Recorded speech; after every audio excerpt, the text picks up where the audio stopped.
plus de Dieu. Non, tu as besoin de plus de révélation. Pas plus de Dieu. Tu as besoin de plus de révélation. Pas plus de Dieu. Ça ne marche pas. Je ne peux pas. Écoute-moi. Je ne peux recevoir ce que j'ai déjà. Et je répète encore. Peux-tu recevoir ce que tu as déjà? Hein? Est-ce que tu peux recevoir ce que tu as déjà?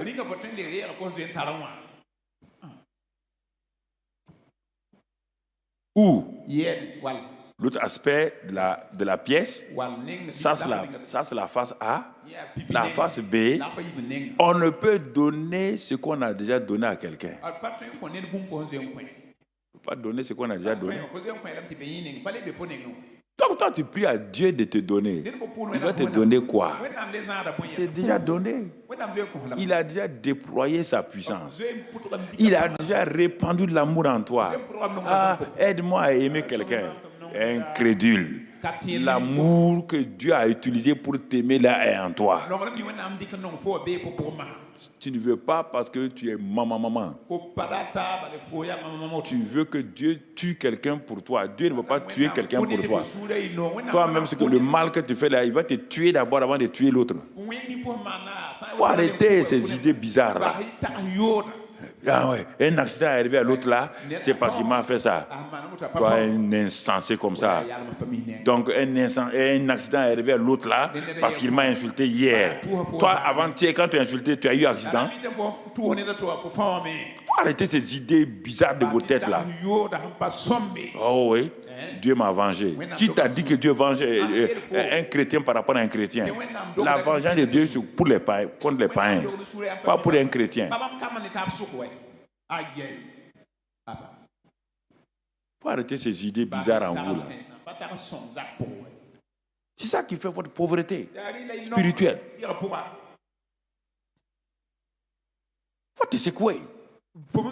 Ta faiblesse n'est pas un problème pour Dieu. C'est pourquoi il est venu avec sa puissance. Donc tu comprends.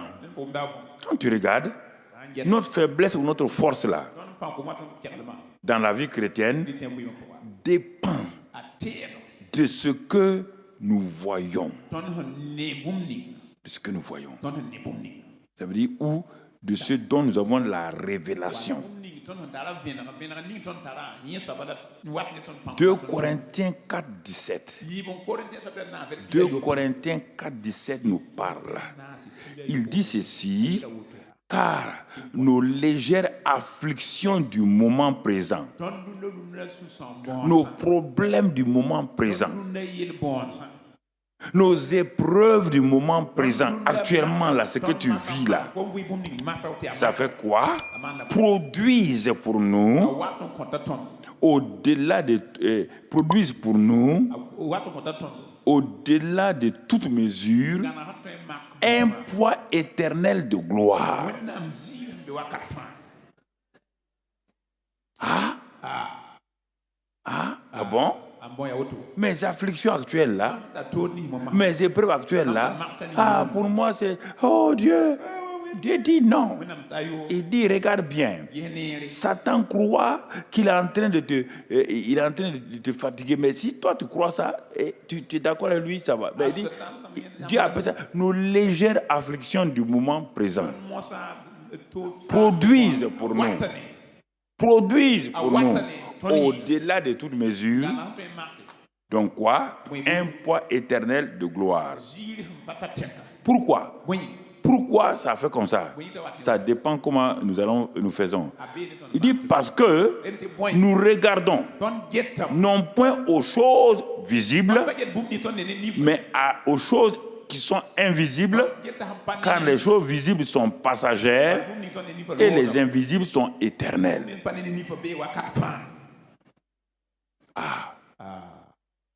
Ma vie actuelle,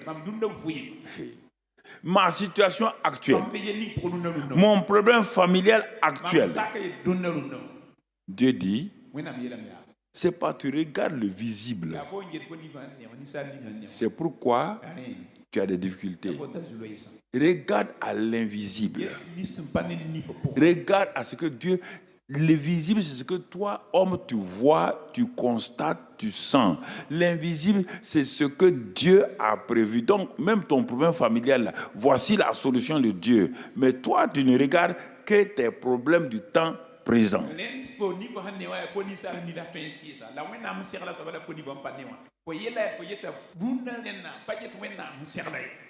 Voir ce que Dieu voit est important. C'est ce qui est important dans la vie chrétienne. C'est pourquoi il s'appelle l'esprit de révélation. Il est venu pour te faire voir les choses invisibles qui vont contrôler les visibles. Mais si tu ne vois que les choses visibles, les choses que tu vis chaque jour, ta situation familiale, ta situation professionnelle, ta situation physique, ta situation d'études financières, c'est ce que toi tu vois partout, il n'y aura pas de gloire. Non. Bah, tu vis dans le visible. Et on te dit que les choses visibles sont passagères et c'est les invisibles qui sont éternels. Donc, il dit, demande au Saint-Esprit. C'est ce qu'il a, Paul a prié. Que Dieu nous donne un esprit de sagesse et de révélation dans sa connaissance, qu'il illumine les yeux de mon cœur pour que je voie déjà ce que Dieu a fait, ce que Dieu a mis en moi, ce que Dieu a accompli. Illumine les yeux de mon cœur. C'est ma prière. Illumine. Mes yeux physiques sont ouverts. Mais mes yeux spirituels ne sont pas ouverts automatiquement. Ça, c'est une prière qui plaît à Dieu. C'est une prière qui plaît à Dieu. Qui plaît à Dieu. C'est pourquoi il dit à Jérémie 1, verset 11 et 12. Ce jeune homme-là, Dieu veut l'utiliser. Dieu veut l'utiliser, mais le jeune homme-là était rempli de choses bizarres, de culpabilité, de problèmes. Et il croit que lui, il ne vaut rien, qu'il est trop petit, il est enfant.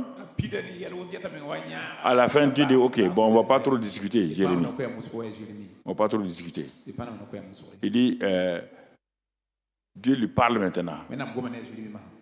Simplement, que vois-tu, Jérémie? On va arrêter. Parce que j'ai dit, tu vas partir. J'ai dit que tu vas détruire tout, des grandes choses. Aïe. Ça, tu dis, mais toi, tu es enfant. Toi, tu es enfant. Quand c'est comme ça, Dieu s'arrête. Il dit, bon, ok. Quand il te parle comme ça là-haut, qu'est-ce que tu vois? Quelle est ta révélation? Voilà ce que je vous dis ce matin. Quelle est ta révélation? Tout votre problème, c'est votre révélation. Donc Dieu s'arrête. Que vois-tu, Jérémie? Depuis longtemps que je te parle là, que toi tu vois? Bon. Il a réfléchi, il a regardé. Il dit, je vois une branche d'amandier. Cette phrase-là, elle est importante. Je vois une branche d'amandier. Dieu dit, ah bon, tu vois une branche d'amandier. Une autre fois, on va développer ça. Toi, tu vois une branche d'amandier. Dieu, oui. Dieu dit, on va arrêter maintenant. Dès le moment maintenant que tu vois une branche d'amandier, la suite, verset 12, et l'Éternel me dit, tu as bien vu. C'est ça que je voulais. Car, sache que pour que ma parole là s'accomplisse, il faut d'abord voir. Quand tu vois, tu vas trouver que moi je veille sur ma parole pour l'exécuter. Tant que tu n'as rien vu, je ne peux pas veiller sur ma parole pour l'exécuter. Toi, tu demandes à Dieu d'exécuter. Dieu dit, est-ce que vois-tu? C'était le problème de Jérémie. Dieu l'a rencontré. Il lui a parlé. Si on prenait le verset 1 jusqu'au verset 10, là, c'est là qu'on a... Il a parlé. Mais lui, il contredit. Il discute. Dieu dit, bon, ok, on va arrêter. Maintenant, regarde bien là. Que vois-tu? Tu vois? Au lieu de t'arrêter, discuter, dis à Dieu, illumine les yeux de mon cœur pour que je voie.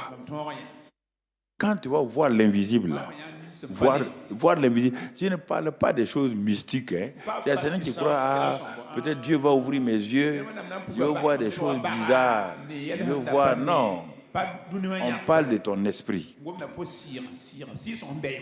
Plus seulement comme ça. Quand il va le faire là, tu vas voir que tu as l'assurance. Mais ne prie pas avec des idées arrêtées.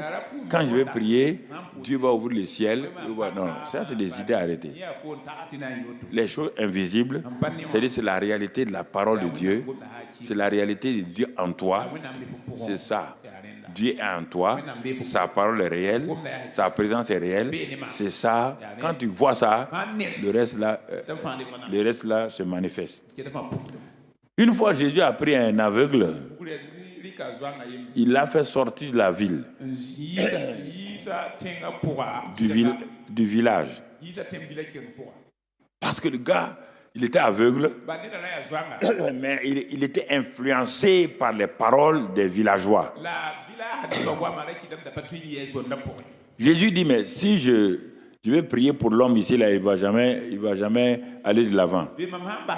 Il a fait sortir du contexte de l'ambiance, de l'atmosphère d'incrédulité.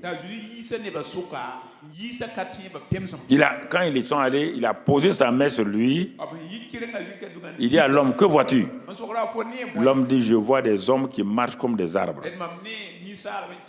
Il dit, non. Les hommes et les arbres ne sont pas pareils.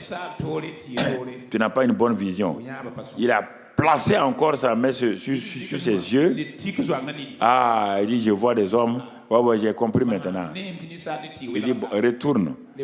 Mais ne rentre plus ici. Parce que l'incrédulité va venir sur toi.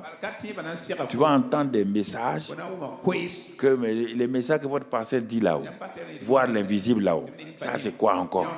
Est-ce que ce n'est pas des messages bizarres? Qu'est-ce qu'on peut voir l'invisible? Ok, rentre dans ce village-là, rentre dans le village de l'incrédulité.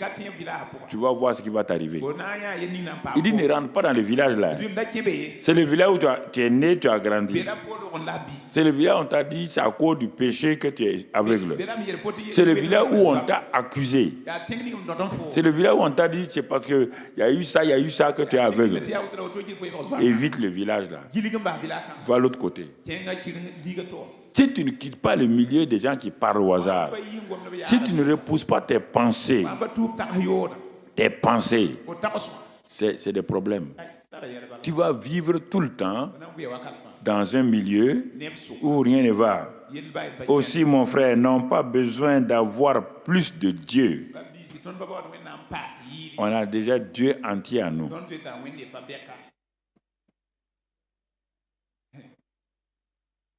Pendant des années, c'est ça. Dans les années 90 à 2000, là, c'est partout dans le monde. Plus, quand j'ai parti aux réunions, les gens disaient plus. Il dit, mais plus là, c'est quoi? Non. Ils veulent plus de Dieu. Ah bon? Toi, si ma femme dit, je veux plus de Mamadou Karamberi, ça peut aller? Mamadou Karamberi est là. Avec sa taille. Avec tout. Elle ne peut pas avoir plus de Mamadou Karamberi.